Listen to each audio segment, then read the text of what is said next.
Well, it's nice to be with you through this means of technology, and I want to thank Stephen Whitaker, who's behind the camera.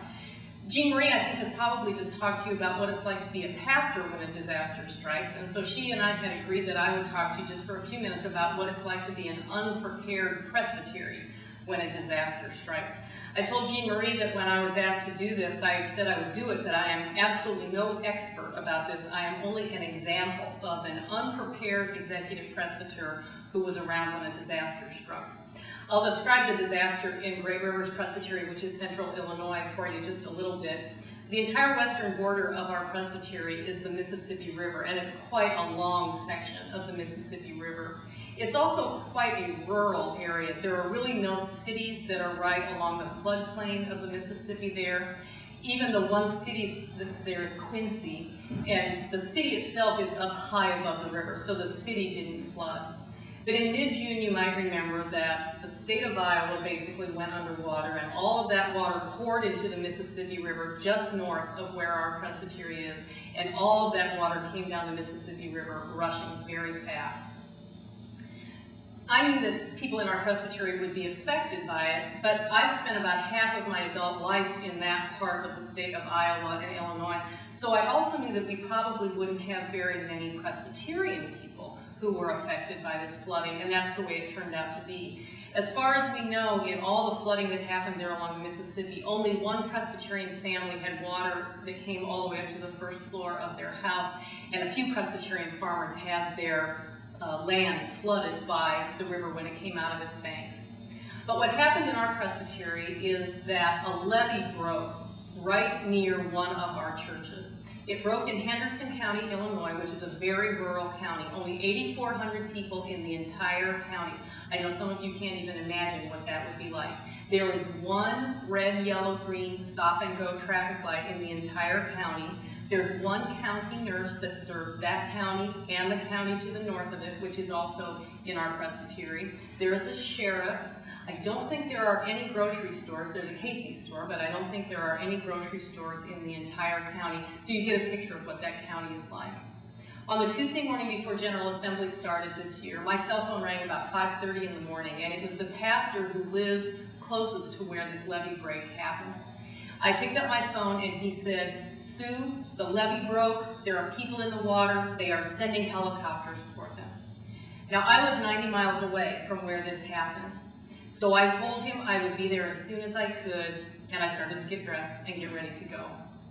Luckily, the day before, I had contacted Presbyterian Disaster Assistance, and they were very quick to respond. They had already sent 2 volunteers from South Carolina to come to Illinois. They got them here within that day. When I called on Monday, they were in Peoria, where my office is, by Monday evening. So I called them on that Tuesday morning. The 3 of us took off and headed for Henderson County. We supported pastors there. We talked to people who were sandbagging. We made sure that we were as much support as we could be to all of the efforts that the churches were carrying on that day and as the weeks went forward.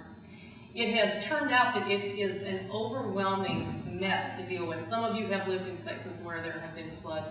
There were people who couldn't even step foot into their homes for 8 weeks after the flood because the water had not gone down far enough, and they're still not allowed to spend very much time in their homes. There were farm fields where all of the stuff that had washed out of all of those houses in Iowa landed in the farm fields in Illinois. There were refrigerators, tractor tires, dead animals, all kinds of stuff. And Presbyterians have now helped to clean up some of that stuff in those fields and to clean up some of those houses. Here's what I can tell you that I learned that we are going to do to prepare for the next disaster. I have 3 suggestions for you.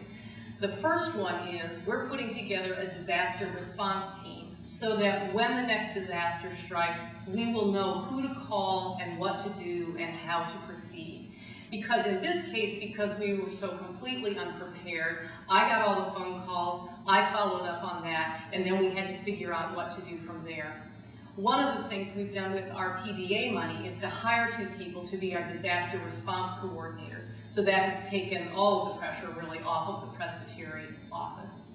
The second thing I would recommend is get in touch with Presbyterian Disaster Assistance as soon as you know there has been a disaster within the bounds of your presbytery if you want their help. They're very good about getting money to you very quickly and very good about getting volunteers to help you with this. But I have one little caveat about this, and of course, since I can't see you, I don't know whether there are PDA people in the room or not.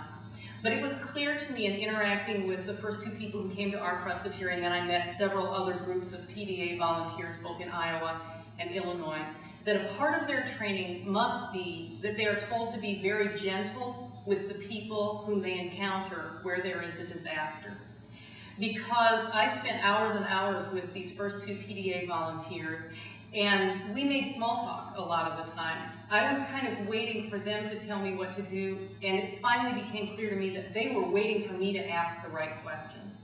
So my recommendation is don't wait. Be as direct as you can with the PDA volunteers who come to help you. Ask every question you can think of as soon as you see them so that you can begin your response as soon as they're there. And then the biggest piece of advice I have is to take care of your pastors.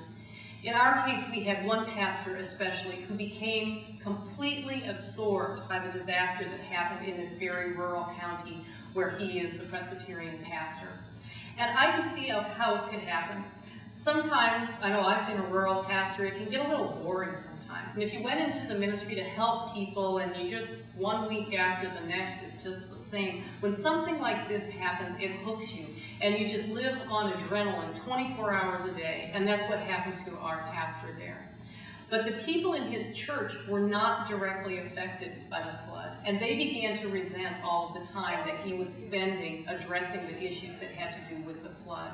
And so what we needed to do with these people whom we've hired to be our disaster response coordinators is ease that pastor back into his role as pastor in that community, not disaster response coordinator. So that's the third piece of advice I would have for you.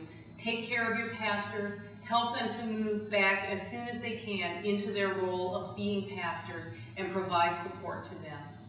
Now, I think Jean Marie is going to talk to you more specifically about what Presbyterian Disaster Assistance can and is doing. So thanks for listening.